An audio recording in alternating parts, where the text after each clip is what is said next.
So All-Star Weekend is here, and MLB The Show dropped the new Team Affinity 3, and today we're gonna go over the fastest way to finish Team Affinity 3 up.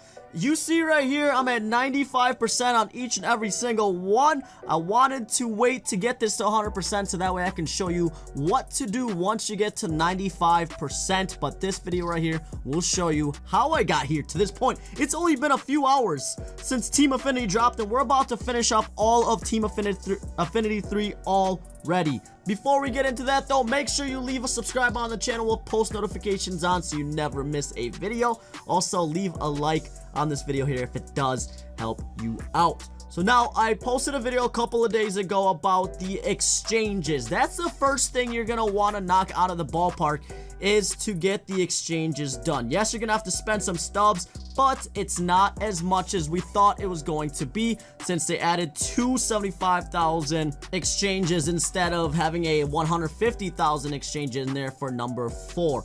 So go watch that video if you need to know how to do that. The prices on those cards are still actually kind of cheap, so that's pretty good there. I will link that video in the description down below. That's gonna give you 45 for each and every single one of the divisions, 45%. And then the other 10% that you're gonna get that brings you up to 55% is by doing the collections. The AL East flashbacks and legends for each and every division here. If you kept all of your cards throughout the year, this should be pretty easy. You need 30 of them. All you have to do is collect those, and that gets you another 10 for each and every single one of these. You'll have to do it in the collection, so each one will have its own collection. So that will get you to 55%. Like I said, if you've been following on the channel, if you did what I told you to do to get the exchanges done, you'll get 45 from exchanges and 10 more from the collection there, so a total of 55. And now you're asking, Atrin, how do I get the rest of this? How to get to 95% and 100%? Well, this time it's actually worth doing Showdown. Showdown is where you're gonna get the rest of your percentages there to finish Team Affinity 3. Yes, you're like, oh no, not Showdown. Well, this time Team Affinity 3 Showdown is actually super easy. Look how long it was for Team Affinity 2. Team Affinity 3 Showdown are all bosses, and they are all pretty easy, ladies and gentlemen. My strat was to finish each and every one of these. Do not skip to the end at all.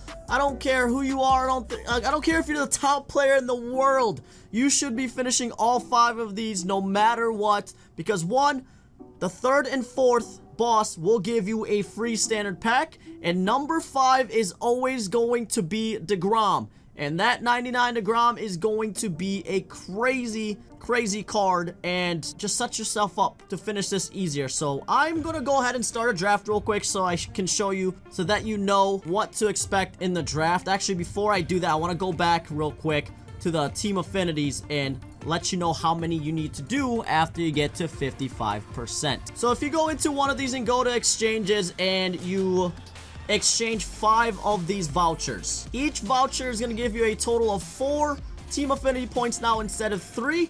So that means locking in 5. You get 5 every time you beat a Showdown. Locking in 5 is going to give you 20 Team Affinity points. So the first time you beat it, you're going to get to 75, and the next you're going to get to 95. So with that said, you only need to play Showdown twice per division. So if we calculate that, that's only 12 total times that you have to play Showdown to get to this point where I'm at. Now, to get to the 100%, there's 2 ways to do this. I think Showdown is going to be the easiest way. I would say just do Showdown 2 more times after you get every single one of these to 95%. And then trade in those vouchers to get your last 5% for each and every single one. Otherwise, if you don't want to play those 2 extra Showdowns after your 12 Showdowns, you can actually go ahead and do 2 of the moments for each and every single one of these divisions. So that part will be for you, and that's why I stopped at 95% here, to let you know those 2 options that you can do. If you don't want to do any more Showdowns after the 12 Showdowns that you've done, you can just do the moments to get your final 5 Team Affinity points, depending on what you want to do. I'm going to do a total of 14, so I'm gonna do 2 more showdowns. I'm not gonna play any moments at all, so I just have to do 2 showdowns, and I'm completely done with Team Affinity 3. Now, let's go ahead and show you what this is gonna look like here in Team Affinity 3 Showdown. It's all gonna be hitting. There's no pitching moments, so it's gonna be very quick. And honestly, one of the easiest showdowns I've ever done out of any MLB The Shows, I think, in my opinion. So, what I'm gonna do, the way I approach this draft is try to get as many great lefty hitters in there as possible. You are gonna have to draft some righties, but I like Matt Olson's, I like Cedric Mullins, Jake Cronenworth's. Like, I don't think I've drafted Chris Taylor or JT Realmuto in any of these. So I've been going Matt Olson, Jake Cronenworth. Here, I like Nelson Cruz. I like Nelson Cruz there. Like I said, you're gonna have to face a couple lefty pitchers, so get yourself some good righty hitters. Like Trevor Story in the gold round here, I like. Let's see here. It doesn't matter who you pick up, just best possible in the golds and silvers. Best possible hitters in the golds and silvers there. Perks, you guys should know the perks by now. As many hitting perks as possible. So, Apple Taco, I'm going to go Apple Taco there as well. Don't forget to throw those perks into your equipped perks. So you actually have to go in there and equip them. And then always check up on your squad. Now, since you don't have to pitch in these showdowns, put the batters anywhere you want. You can have Jake Cronenworth at the catcher spot. Just give yourself the best batters possible in each and every single draft. So, the first one is either always going to be Craig Kimbrell or Alex Reyes. So, put your lefties at the top right away. It is super simple. This one, Craig Kimbrell, I think is 12 total outs or something like that, and you only have to score 2 runs against Craig Kimbrell or some Alex Reyes, and there's already a runner on base. Honestly, I don't know why I'm drawing a blank here for the second boss. It is going to be a righty, if I remember correctly. So again, lefties there.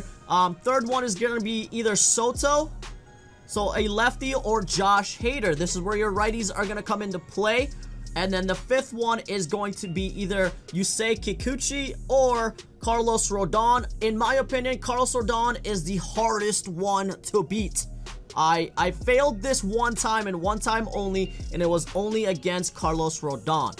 And then at that point, once you finish all 4 of these up, you're going to have 15 total runs up against Jacob deGrom. So that means you only have to score 1 run against Jacob deGrom with 15 outs to work with. So, and that's what makes it easy. If you do all 4 of these, you're going to start with 15 to 15 versus deGrom, and you only need 1 run. And then, like I said, look at this. You get a pack in the 3rd and 4th final showdowns here.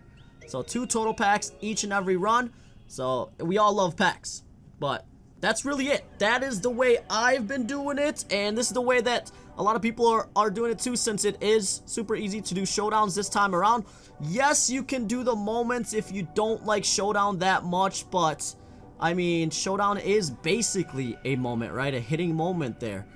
Because if you go into moments here, some of these moments are kind of tough, actually. Yeah, some of these moments are kind of tough. Some of the missions are kind of tough here.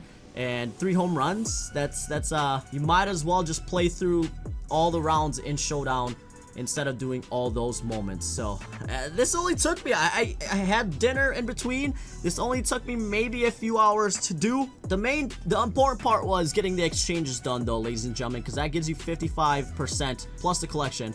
That gives you 55 total percent in each and every single one of these. So if you need to watch that video, go watch that video. I'll have the link in the description below. But basically it's just buying silvers live series to exchange for the teams that you need. So as you can see here, they're around, they're actually kind of expensive. They're back up, so maybe 400 stubs each. I would say it's gonna be less than 100k to finish up the whole thing though. Less than 100k to finish up the whole thing to get you to 55% on all of them. I'm lost right now, but showdown.